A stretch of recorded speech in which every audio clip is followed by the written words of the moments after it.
स्वागत है दोस्तों आप लोगों का आपके अपने YouTube चैनल हिंदी मंथन पर। मैं रणंजय सिंह आप लोगों का तहे दिल से स्वागत अभिनंदन और वंदन करता हूं। हम लोग भक्तिकाल के अंतर्गत सूफी काव्यधारा पढ़ रहे थे और सूफी काव्यधारा के अंतर्गत इसके पहले की जो दो वीडियो थी उसमें मैंने सूफी साहित्य के विषय में उसकी जो भूमिका होती है, उसकी जो पृष्ठभूमि थी, मैंने उसके विषय में आपको बताया था। आज हम लोग सूफी काव्यधारा के अंतर्गत जो प्रमुख प्रमुख कवि हैं उन कवियों के विषय में पढ़ेंगे और उनकी जो प्रसिद्ध रचनाएं हैं जो अधिकांशतः परीक्षाओं में पूछी जाती है, उन रचनाओं के विषय में विस्तार से चर्चा करेंगे। या यूं कह सकते हैं कि जो सूफी काव्य धारा है, उस सूफी काव्य धारा में जो इसके प्रवर्तन का कार्य हुआ है वह मुल्ला दाऊद की रचना चंदायन से हुआ है।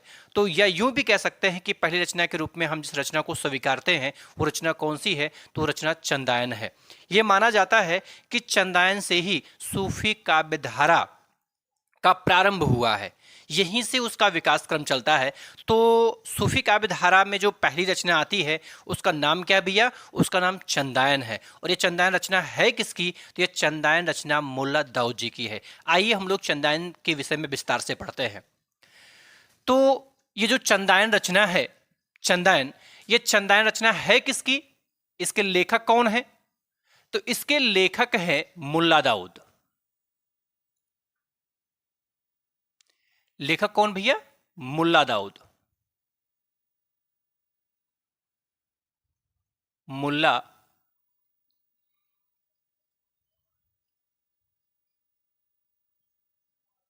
मुल्ला दाऊद।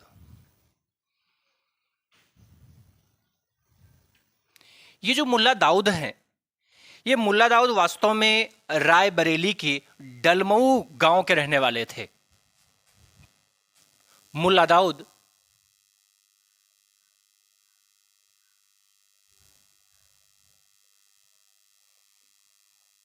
मुल्ला दाऊद रायबरेली के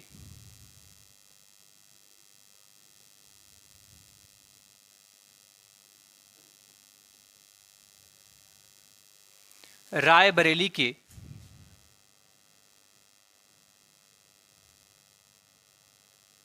डलमऊ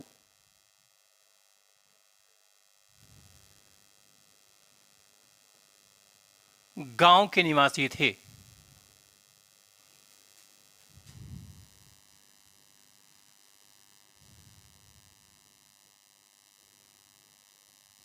निवासी थे।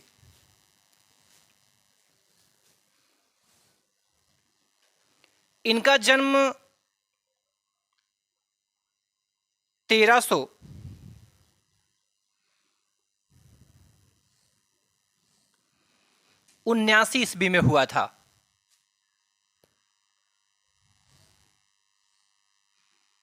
इनका जन्म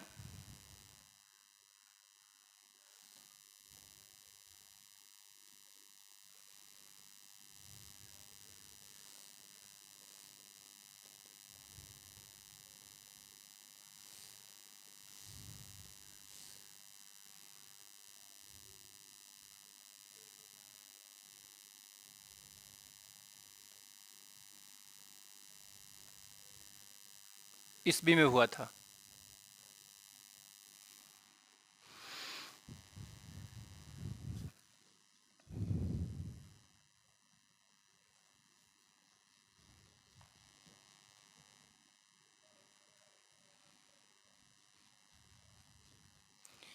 यह सूफी काव्य धारा की चंदायन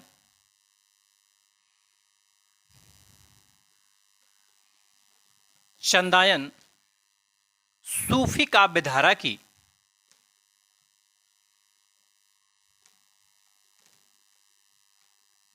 काव्य धारा की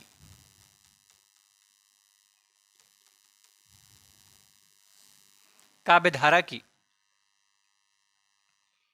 पहली कृति मानी जाती है।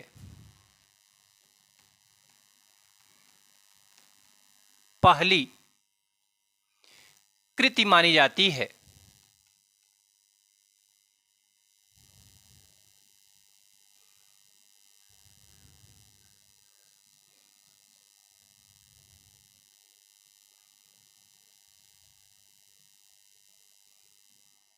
पहली कृति मानी जाती है।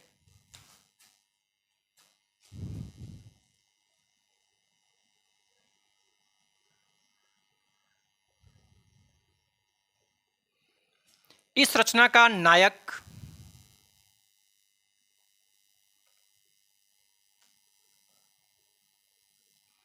लोर और कहीं कहीं मिलता भैया लोरिक।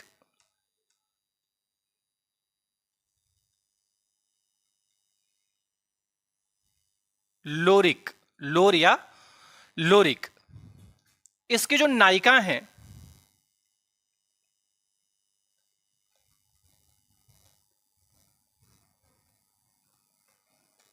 नायिका,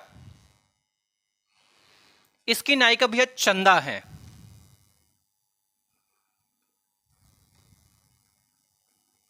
कौन है? चंदा। और चंदा के नाम पर ही इसका नाम चंदायन रखा गया है। क्या रखा गया है? चंदायन रखा गया। नायिका के आधार पर ही इसका नामकरण किया गया है चंदायन। इसकी जो भाषा है वह अवधी है। भाषा क्या भैया? अवधी।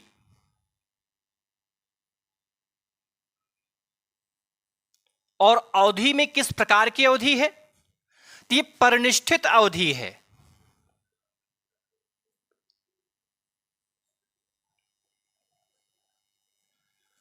परिनिष्ठित अवधि।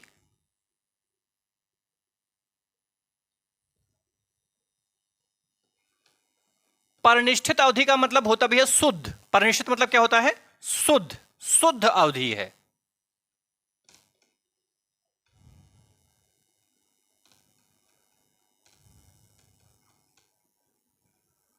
शुद्ध, शुद्ध अवधि है, जिसे हम ठेठ अवधि भी कह सकते हैं। इसका जो छंद है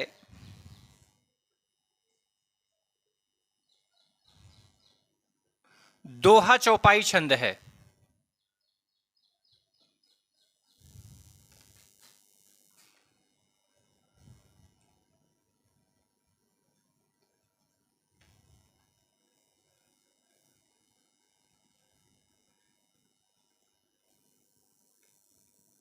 दोहा चौपाई छंद है। कैसा छंद है भैया? दोहा चौपाई छंद है।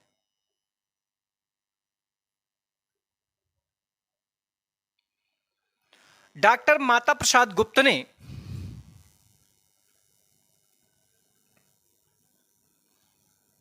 डॉक्टर माता प्रसाद गुप्त ने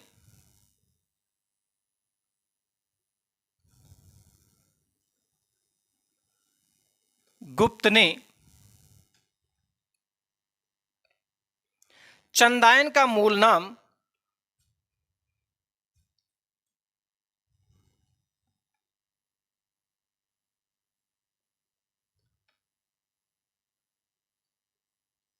चंदायन का मूल नाम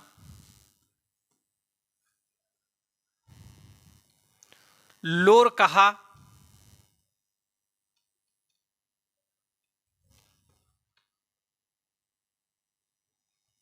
या लोर कथा कहा है। लोर कथा कहा है।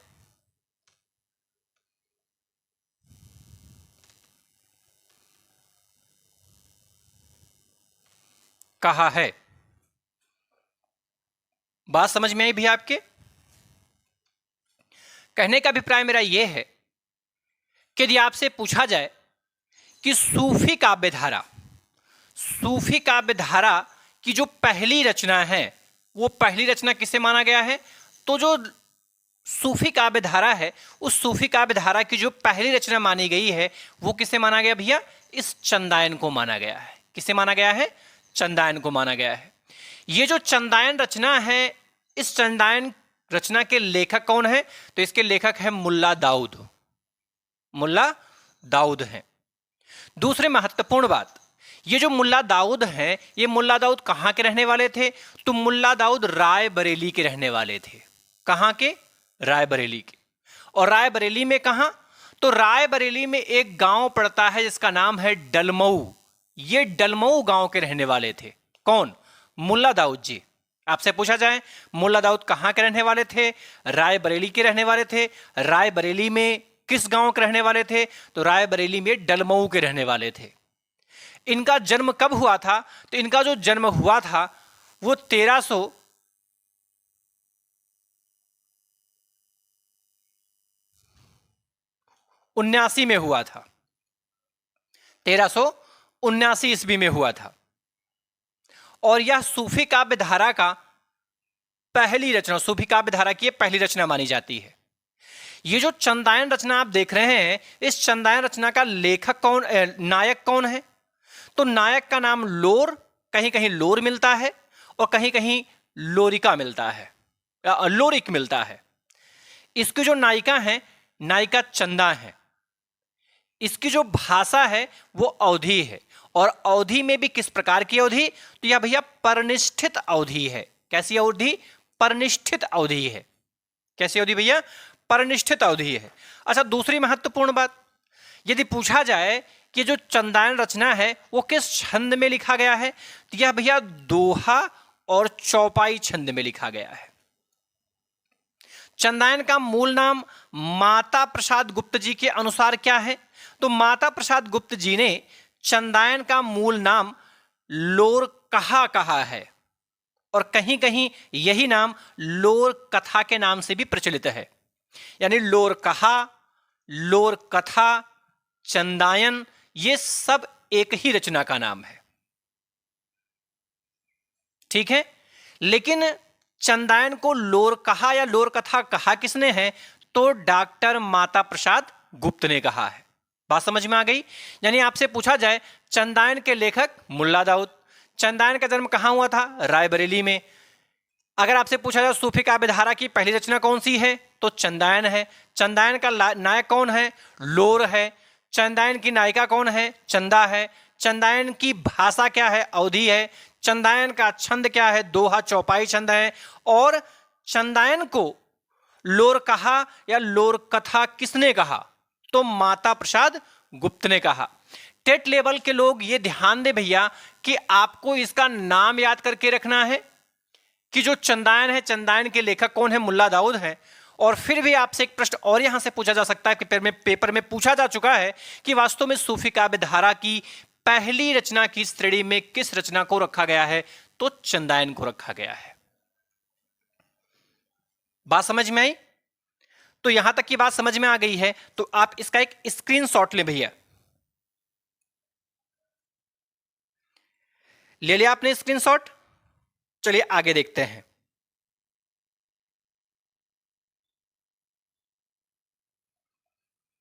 ये जो चंदायन रचना है, इस चंदायन रचना का जो मूल ढांचा है, उस मूल ढांचे का निर्माण वास्तव में हुआ कैसे है?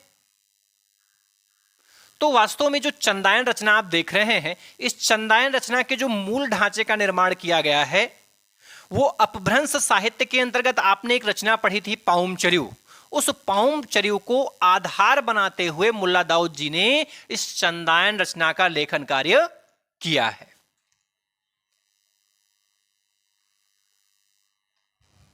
क्या कहा मैंने? ध्यान से लिखेंगे हम। मुल्ला दाऊद ने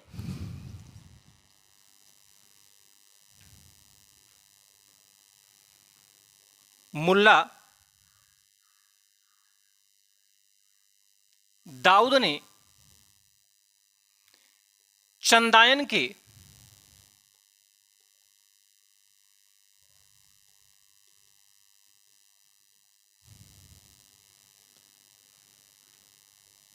मूल ढांचे का निर्माण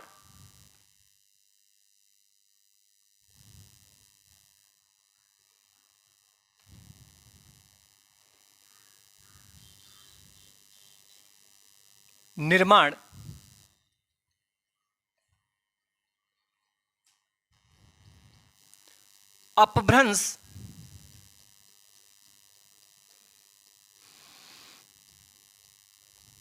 के प्रथम कवि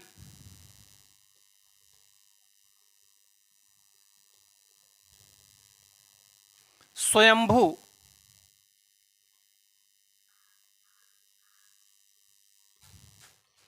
की रचना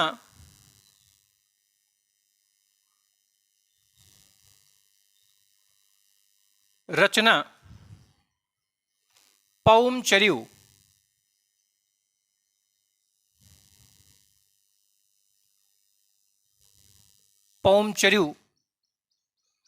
के आधार पर किया है।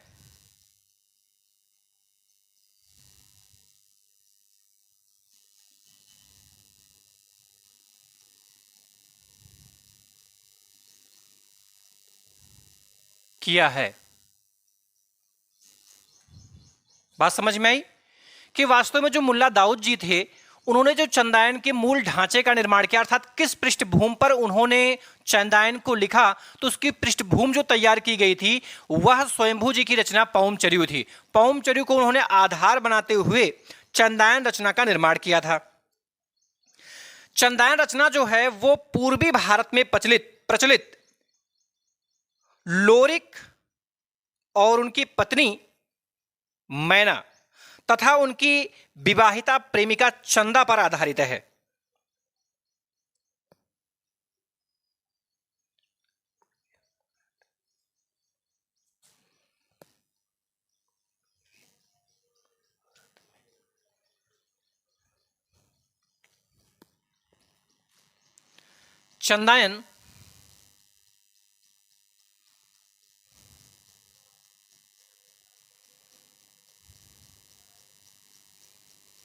चंदायन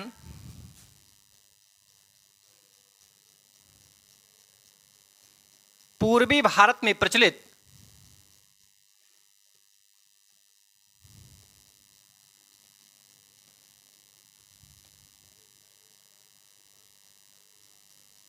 भारत में प्रचलित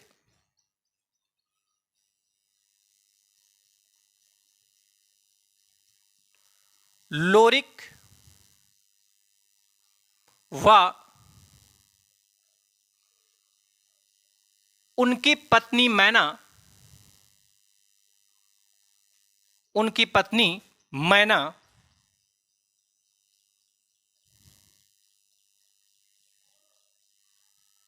व उनकी विवाहिता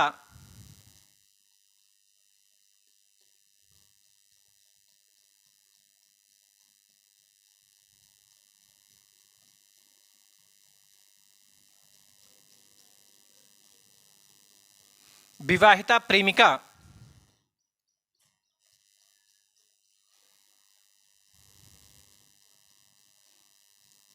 चंदा,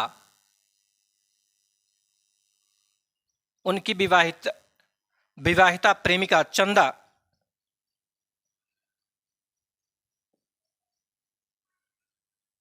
की प्रेम कथा पर आधारित है।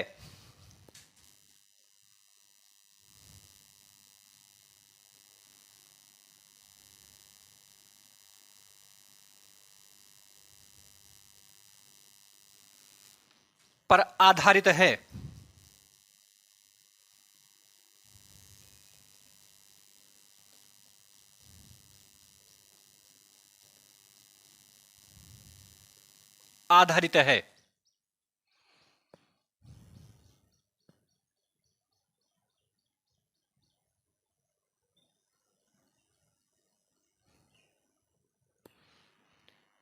वास्तव में इसमें जो आप चंदा देख रहे हैं भैया, ये जो चंदा है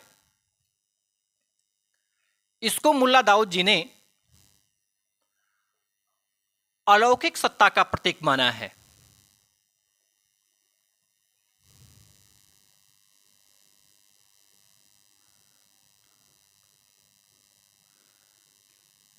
अलौकिक सत्ता का प्रतीक, अलौकिक सत्ता का प्रतीक माना है। यानी आपसे पूछा जाए कि चंदायन का लेखक कौन है, मुल्ला दाऊद जी हैं। मुल्ला दाऊद कहां के रहने वाले थे? रायबरेली के रहने वाले थे। मुल्ला दाऊद ने जो चंदायन का निर्माण किया, उस चंदायन के निर्माण की प्रक्रिया में जो मूल ढांचा बना, उस मूल ढांचे का निर्माण उन्होंने किसके आधार पर किया?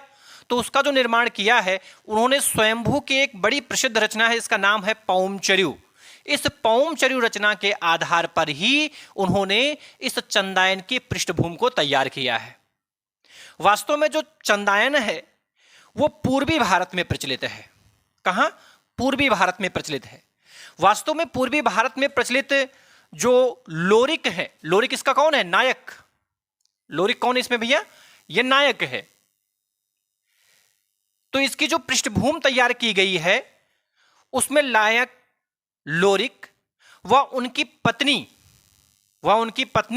मैना, उनकी पत्नी का नाम क्या है? मैना, और उनकी एक प्रेमिका है। प्रेमिका कौन है भैया? चंदा। ये लोरिक जो है, लोरिक की जो प्रेमिका है वो चंदा है। वो प्रेमिका के साथ साथ विवाहिता प्रेमिका है, अर्थात उनसे उन्होंने विवाह भी कर रखा है। इसमें लोरिक, उनकी पत्नी मैना व उनकी विवाहिता प्रेमिका चंदा की प्रेम कथा पर आधारित है। उनका प्रेम प्रसंग किस तरीके से परवान चढ़ता है, ये उसकी चर्चा इसमें की गई है। ठीक है। इसमें जो चंदा है उनको अलौकिक सत्ता का प्रतीक बताया गया है। अलौकिक सत्ता का प्रतीक बताया गया है। आई होप यहां तक की बातें आपको समझ में आ गई होंगी। इसके आगे की कहानी की चर्चा या इसके अलग जो और रचनाएं हैं, उन रचनाओं की चर्चा हम लोग आने वाली क्लास के अंतर्गत करेंगे। तब तक के लिए धन्यवाद। जाने से पहले आपसे निवेदन है कि कृपया आप हमारे इस चैनल को लाइक और सब्सक्राइब करें, इस वीडियो को भी लाइक करें, कमेंट करें तथा इसे ज़्यादा से ज़्यादा लोगों के पास में शेयर करें, जिससे कि और लोगों को भी इसका लाभ मिल सके। धन्यवाद।